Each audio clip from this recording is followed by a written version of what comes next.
Ndabashuhuje mwese abakunda ibyigisho tunyuza kuri iyi shene. Yesu nashimwe cyane.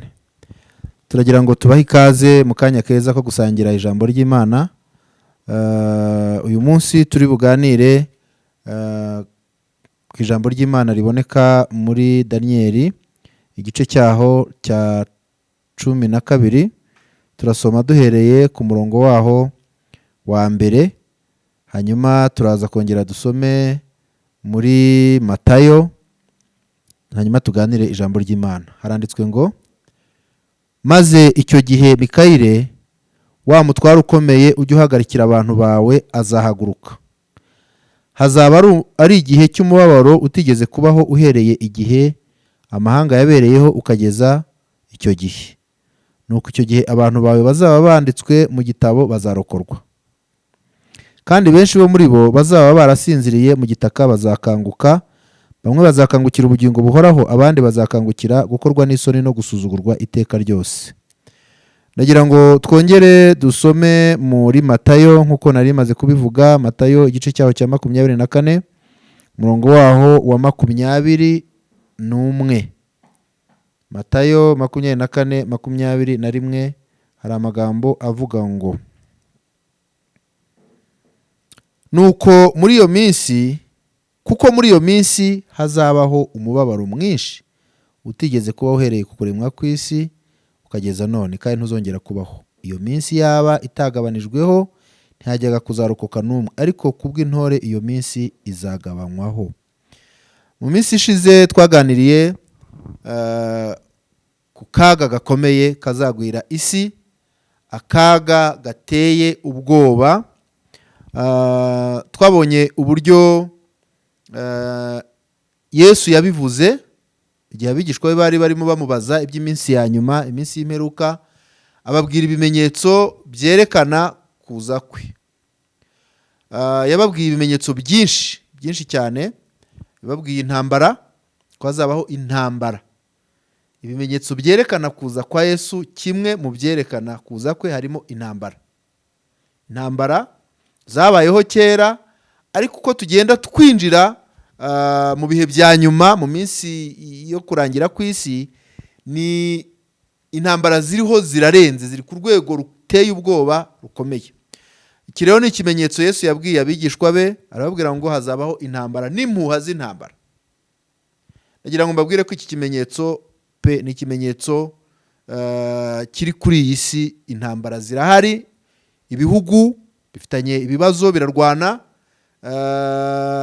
imigabane yose usangamo intambara, mu migabane yose, ariko no mu miryango abantu bararwana, imiryango uzasanga intambara nyinshi mu miryango ziteye ubwoba.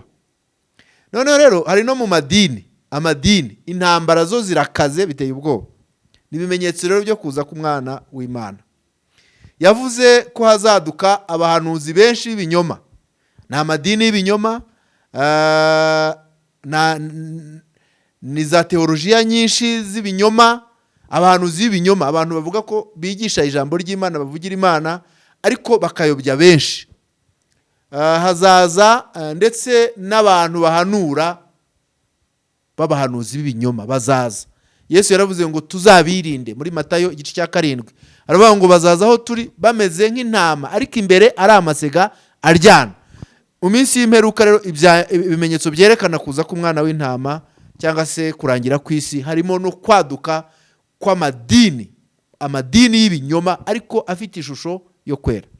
Yavuze kongera kwiyubaka kwa Isirayeli. Kongera kwiyubaka kwa Isirayeli biboneka ku murongo wa 32 wa kiriya gice cya Matayo cya 24.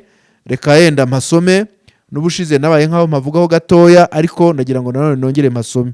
Haranditse ngo, murebere ku mitini, niwo cyitegererezo, ishami ryawo iyo ritoshye ibibabi bikamera, mumenye yuko igihe cy'impeshyi kiri bugufi. Nuko namwe nimubona ibyo byose muzamenye yuko igihe kiri hafi, ndetse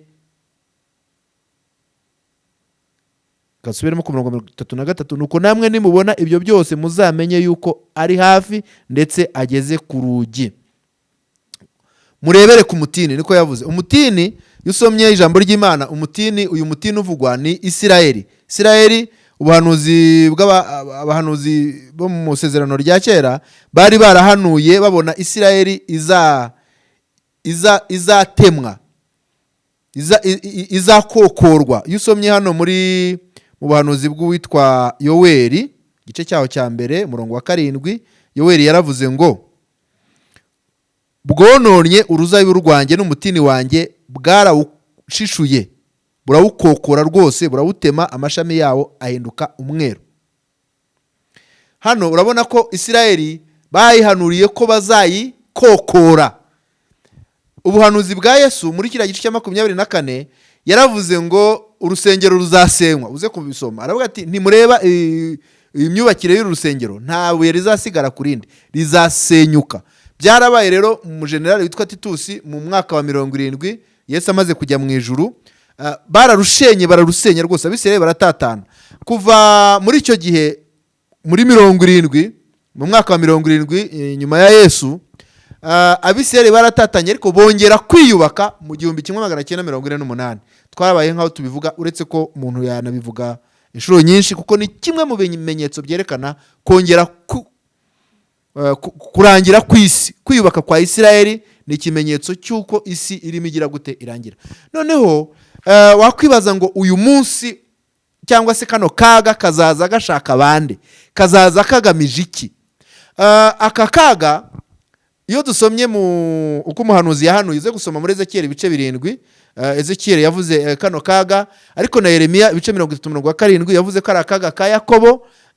Wasoma ubuhanuzi bw'uwitwa Obadiya yaravuze ngo ni umunsi uziye amahanga yose, umunsi ukomeye w'Uwiteka uziye amahanga yose. Obadiya afite igice kimwe umurongo wa 15, mwumva ukuntu haravuga ngo kuko umunsi w'Uwiteka uri hafi uziye amahanga yose, uko wagenje niko uzagenzwa, ibyo wagize bizagusubira ku mutwe.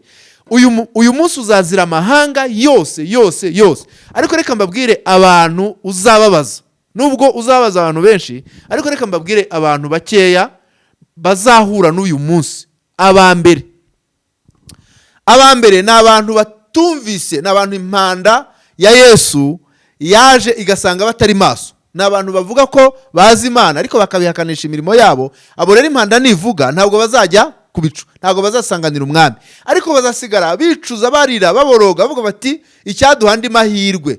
None rero nta yandi mahirwe bazaba bafite uretse kwemera guhangana n'imbaraga za Satani, n'imbaraga za Antikristo, bakemera kurwana, bakamena amaraso yabo. Abo ngabo uwo munsi ukomeye uzaza ubagiriye nabi. Nusoma mu byahishuwe Yohana ibice 20, Yesu naza kwima ingoma ye ageze hano kuri iyi si, kwima ingoma y'imyaka 1000, bazazuka bimane na Kristo ingoma y'imyaka 1000. Abantu rero bazasigara hano kuri iyi si, ndavuga abarokore, abantu banze gukizwa mbere, bamwe bazahita bavuga bati aho kugira ngo tuzarimbuke kandi twari twaramenye Kristo, twari twaramenye ko Yesu ari umwami, bazahaguruka bahamye, bahaguruke bemere, bapfe, bababazwe. Uyu munsi rero aka kaga kazababaza. Twibuke ko mu nyigisho y'ubushize twavuze ko aka kaga kazamara imyaka 7 ikomeye cyane ibabaza isi. Murabizi mu byahishuwe havuga ko hazasukwa inzabya, hazabaho inzabya zikomeye. Iyi si yamaze kwitegura ku buryo bukomeye ibitwaro bya kirimbuzi. Akaga karimo abisi barimo baragategura ku rwego rukomeye. Ibi bitwaro wakwibaza, ibi byo muri Korea y'Amajyaruguru, biri muri Isirayeli, biri mu Burayi, biri muri Amerika, biri mu Burusiya, ibi bitwaro abantu bahunika ugira ngo bizakora iki? Bizarwanya abantu muri iyi si.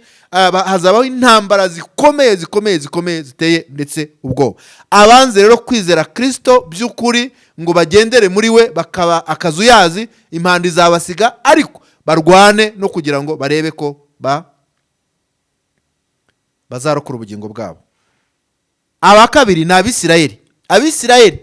Uyu munsi uzaza ushaka Isirayeli. Narababwiye ngo Abisirayeli bakoze ibyaha byinshi kuva kera, ariko icyaha gikomeye ni ukwica Yesu Kristo, ndetse bakamuhemukira, bakamwica nabi n'agasuzuguro kenshi. Baravuga ngo amaraso ye azabaho. Rero bazahura n'akaga gakomeye. Satani azababaza, ariko na Antikristo azarwanya Isirayeli. Muze kubisoma muri Zekariya 14. aba gatatu ni ab'isi bose, kuko biravuze ngo uyu munsi uziye amahanga yose uko yagenje. Murabona amahanga afite ubupagani bukomeye. Iyo witegereje ibihugu by'ibihangange bifite ubupagani bukomeye, nibyo bishyigikira abatinganyi, nibyo birwanya ukuri kw'ijambo ry'Imana, kandi byitwa ko ngo ari ibihugu byateye imbere, ngo bishyigikiye ngo kwishyira ko ukizana k'umuntu, ariko wareba ukabona bafite ubupagani bwinshi. Amahanga afite ubupagani bwinshi. Isi yose, ubwami bw'iyi si ni ubwami bumeze nk'ubwami bw'inyamaswa, buyobora nabi, butwara abantu nabi, butwaza abantu igitugu. Aba bantu rero, aya mahanga azababazwa, hazabaho kaga gakomeye. Icyo rero navuga nsoza nuko twabonye ko aka kaga katazagira icyo gatwara itorero, ko impande zaba yavuze ko Yesu azaza kurokora itorero rye arijyane. Twavuze ibintu nka bitatu. Twavuze ko nkuko Enoki yazamuwe mbere yuko habaho umwuzure, niko itorero rizazamurwa, hanyuma hagahita hazaho akaga. Cya kabiri, ijambo ry'Imana ritubwira ko tutaremewe, itorero ntabwo ryagenewe umujinya. Abatesalonike, urwandiko rwa mbere igice cyaho cya 5:9, ariko no mu rwandiko mu byahishuwe Yohana twabonyemo ko Imana izarinda itorero ryayo, ngo uko witondeye ijambo ryo kwihangana kwanjye, nanjye nzakurinda igihe cyo kugerageza kigiye kugerageza abari mu isi bose. Komeza ibyo ufite, hatagira ugutwara ikamba ryawe. Aravuga ngo ndaza vuba, komeza ibyo ufite. Mwene data, mushiki wanjye, nagira ngo mbabwire ngo aka kaga kaziye amahanga yose. Aka kaga karimo karategurwa ku rwego rukomeye. Mube maso, musenge, mureke ibintu byo gukina n'agakiza, kuko nukomeza gukina n'agakiza, impande izagusiga kandi uzahura n'akaga gateye ubwoba. Nagira ngo nsoze mbabwira ngo Yesu ari kumwe n'itorero rye, ari kuririnda, ari kuriba hafi, ari gusuka imbaraga. Ni igihe cyo gusenga no kubwira Imana igusukire ku mbaraga nshya, kugira ngo ushobore gutegereza kugaruka k'umwana w'Imana. Yesu aduhana umugisha. Tuzakomeza ubutaha tubaganiriza ibintu isi igiye kuzahura nabyo mu minsi izaza. Reka dusenge. Birashoboka ko wowe ukonje, urakonje. Mu byahishuwe Yohana aravuga ngo ubwo udakonje kandi ntubire, ngo Imana ngo izakuruka. Va mu bukonje, winjire mu mbaraga z'Imana, hanyuma utegereze Yesu. Impanda ishobora kuza cyangwa se ishobora no gutinda, ariko igare ryo umuntu wese aba arigendana igihe icyo ari cyo cyose Imana yaguhamagara ukayitaba. Byiza rero, hahirwa abapfa bapfiriye mu mwami. Kadusenga. Imana Data wa twese uri mu ijuru, tugushimiye ijambo ryawe, kandi iri jambo ryandikiwe kutwigisha no kuduhugura no kudukangura, kugira ngo tube maso dutegereje kugaruka k'umwami wacu Yesu. Dusengeye imitima y'abera, imitima y'abagukunda, nuyikangure kugira ngo ibe maso. Dusengeye itorero, mwami urihe kuba maso no gukanguka. Twirukanye imbaraga mbi, imbaraga z'abadayimoni, babahanuzi y'ibinyoma, y'amasega aryana yaraje turi kuyabona. Ariko mwami, rengera itorero ryawe, kandi ikindi uhe abera kuba maso no kumenya ibihe. Turagushimiye ko ubyumvise. Dusengeye abapagani, ubahe gukizwa, abatakuzi bakumenye, kandi natwe komeze kudufasha nk'abakozi bawe. Duhe imbaraga zo kubwiriza ubutumwa bwiza. Tubyambaje mu izina rya Yesu, amen. Murakoze. Muramutse mukeneye inama, telefone zanjye ni 0783968822. Wanayandikaho kuri WhatsApp. Murakoze cyane.